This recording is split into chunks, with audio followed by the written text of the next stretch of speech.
नित्य प्रति का अभ्यास, प्रतिदिन का अभ्यास आंतरिक शांति का मार्ग प्रशस्त करता है। हमारे भीतर अनंत शांति है, हमारे भीतर अनंत आनंद है। जो है उसका अनुभव हो, इसीलिए सेवा है, सत्संग है और साधना का अभ्यास है। मन अति चंचल है, तनिक हवा का प्रवाह है और पीपल का जो पत्ता है हिलने लगता है। बाहर थोड़ा भी परिवर्तन हुआ, हमारा मन और गतिशील हो जाता है। क्रमशः जब हम इस सेवा, सत्संग और साधना में दृढ़ होने लगते हैं, हमारा यह जो अशांत मन है वह नियंत्रित होने लगता है। मन के अनियंत्रण से, असंयम से ही आज अनेकों प्रकार की समस्याएं हैं, विसंगतियां बढ़ रही हैं। यूनेस्को की एक प्रस्तावना कहती है कि युद्ध की प्राचीरें कुत्सित मन से निकलती हैं। अतः मन पर नियंत्रण आवश्यक है। घर, परिवार, समाज, राष्ट्र, विश्व के लिए जब तक प्रत्येक व्यक्ति उस क्रियात्मक साधना का अवलंबन नहीं करता जिससे उसका मन शांत होता हो, तब तक घर, परिवार, समाज में शांति की कल्पना नहीं की जा सकती। अभ्यास वैराग्याभ्याम तन्निरोधः। युद्ध के मैदान में अर्जुन हताशा, निराशा, कुंठा और अवसाद से भर जाता है।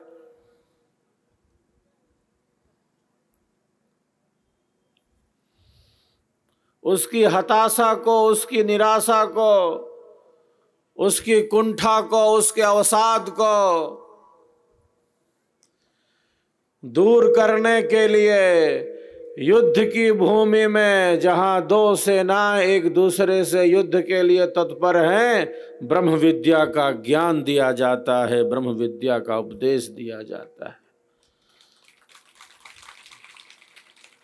मैं बराबर कहता हूं, आध्यात्मिक ज्ञान की बदौलत हमारा देश भारत विश्व का गुरु था, विश्व का गुरु है और विश्व का गुरु रहेगा, विश्व का गुरु रहेगा।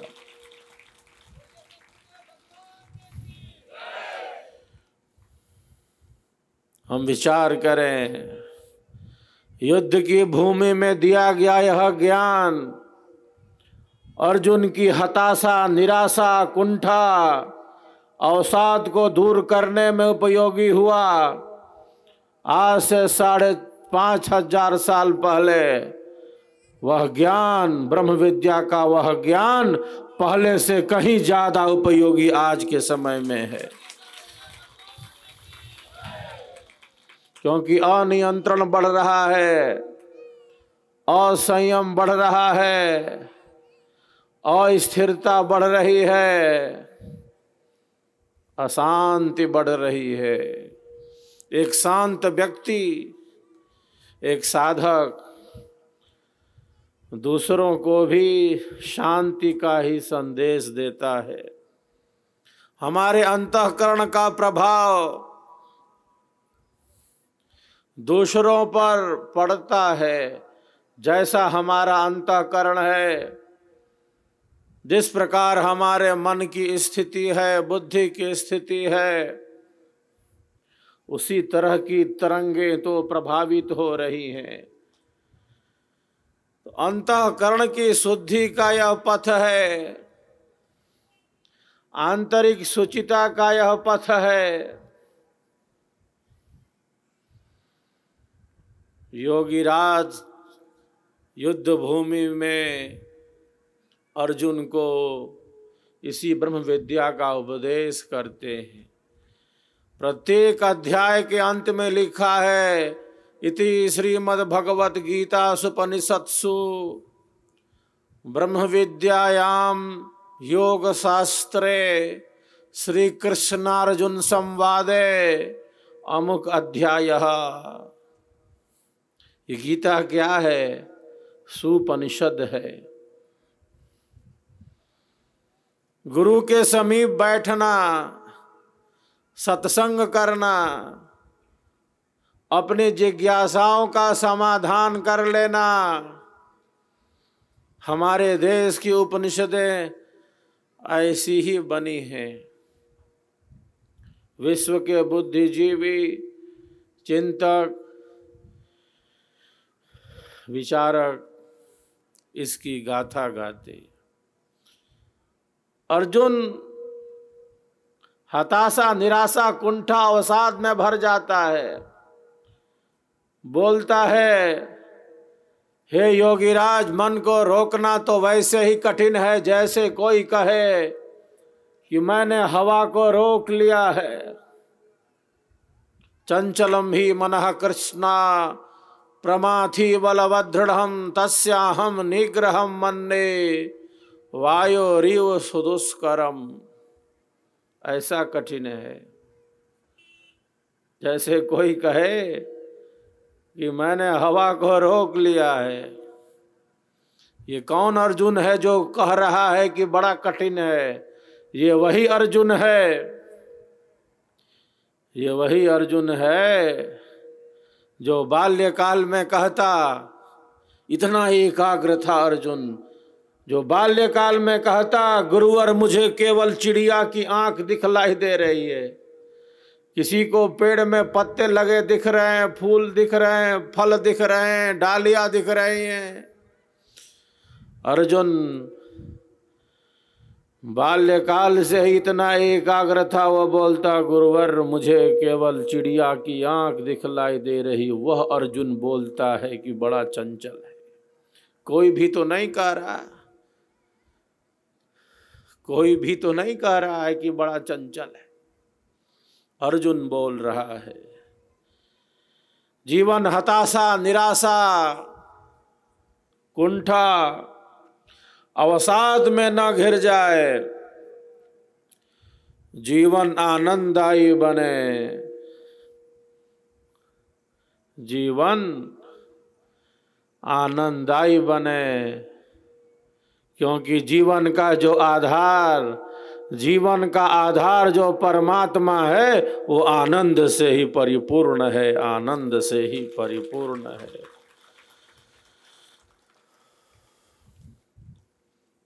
कोई हताशा, कोई निराशा, कोई कुंठा, कोई अवसाद हमारे जीवन को घेर न ले। जो आध्यात्मिक व्यक्ति है वो बाहर की परिस्थितियों से नहीं घबराता। बाहर की परिस्थितियां जैसी भी हों, वो अपने अंदर के आनंद में ही आनंदित रहता है, आनंदित रहता है। जिसकी आंतरिक स्थिति मजबूत नहीं है, बाहर कुछ भी घटित हो रहा है तो जैसे भीतर में भूकंप आ गया हो। तो आध्यात्मिक विवेकी व्यक्ति ही जीवन के प्रति वास्तविक दृष्टि से आगे बढ़ सकता है। अपने विचारों के उतार चढ़ाव पर नियंत्रण प्राप्त कर सकता है। कौन सा विचार उपयोगी है, कौन सा विचार उपयोगी नहीं है, विचारों के उस उतार चढ़ाव पर एक साधक, एक योगी, एक विहंगम पथिक नियंत्रण प्राप्त कर लेता है। जो विचार उपयोगी हैं उन्हीं विचारों के साथ वह आगे बढ़ता है। साधना की अतल गहराई में स्थित होकर सद्गुरुदेव ने अध्यात्म के सर्वोच्च शिखर का अनुभव किया। तो स्वरवेद उसी का प्रसाद है। अनुभवों को अभिव्यक्ति प्रदान की गई है स्वरवेद में। सद्गुरुदेव का समस्त अनुभव इसमें निहित है।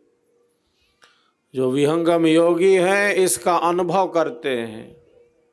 जो साधक साधिकाएं हैं, अनेक साधक साधिकाएं समक्ष में आते हैं, स्वरवेद की वाणी बोलने लगते हैं और केवल स्वरवेद की वाणी ही नहीं बोलते, केवल उनकी वाणी ही नहीं बोलती, आँखों से अश्रु की धारा भी बह पड़ती है। आँखों से अश्रु की धारा बह पड़ती है।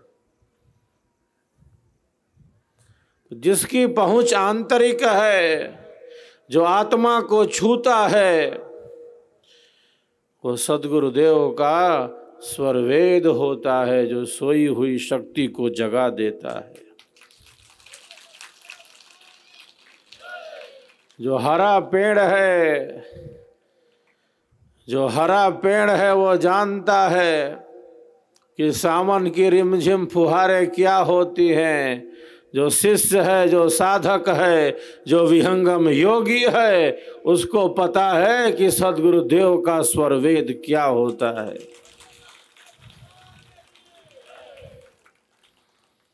भूमिका में सद्गुरुदेव लिखते हैं, सच्चे अनुरागियों के लिए अमृत की अविच्छिन्न पीयूष धारा है। यह सिद्धांत है विहंगम योग का। ब्रह्म विद्या दो भेद है, तत्व ज्ञान अभ्यास, प्रथम बोध तत्वन करे, अंतर भेद समास। विहंगम योग का, ब्रह्म विद्या का एक बाह्य तत्व ज्ञान है, एक आंतरिक साधना की प्रणाली है। स्वरवेद में दोनों के सूत्र निहित है।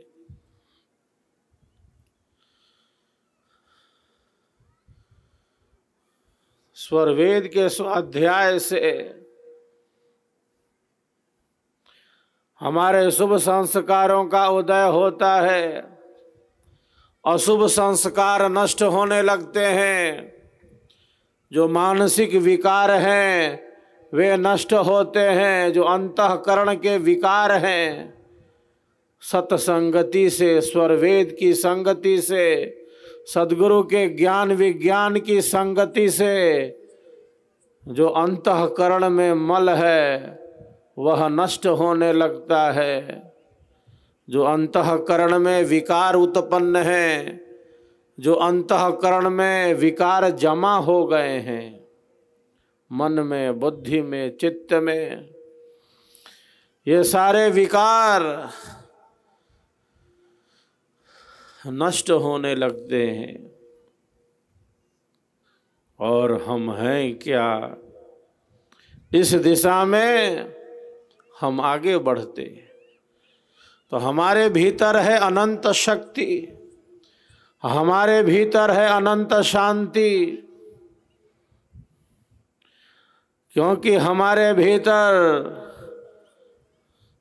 जो प्राणों का प्राण है, जो सर्वाधार है, परमात्मा अनंत आनंद से ही स्थित है, अनंत आनंद से ही स्थित है। एक मूर्तिकार मूर्ति बना रहा है, एक व्यक्ति देखना चाहता है, एक व्यक्ति देखना चाहता है कि मूर्ति कैसे बनाई जाती है।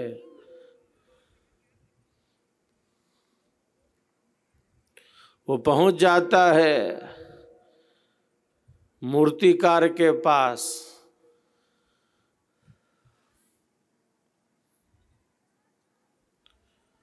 देखता है कि मूर्तिकार तो मूर्ति बना नहीं रहा, ये तो बस हथौड़े के वार से पत्थर को तोड़े जा रहा है। आप मूर्ति कब बनाओगे? आप मूर्ति कब बनाओगे? मैं मूर्ति बनते हुए देखना चाहता हूँ। मूर्ति कैसे बनाई जाती है मैं ये देखना चाहता हूँ। आप मूर्ति कब बनाओगे? आप तो बस पत्थर तोड़े जा रहे हो। मैं मूर्ति बनते हुए देखना चाहता हूँ। मूर्तिकार से कहता है यह व्यक्ति, मूर्तिकार कहते हैं यहाँ मूर्ति कहीं अन्य स्थान से नहीं आने वाली। मूर्ति बनने में जो बाधक पत्थर हैं, बस मैं उन्हीं पत्थरों को हटाता जा रहा हूं, छांटता जा रहा हूं। मूर्ति यहां कहीं और से नहीं आने वाली। जो मूर्ति बनने में बाधक पत्थर हैं, बस मैं उन्हीं पत्थरों को हटाता जा रहा हूं, काटता जा रहा हूं, छांटता जा रहा हूं।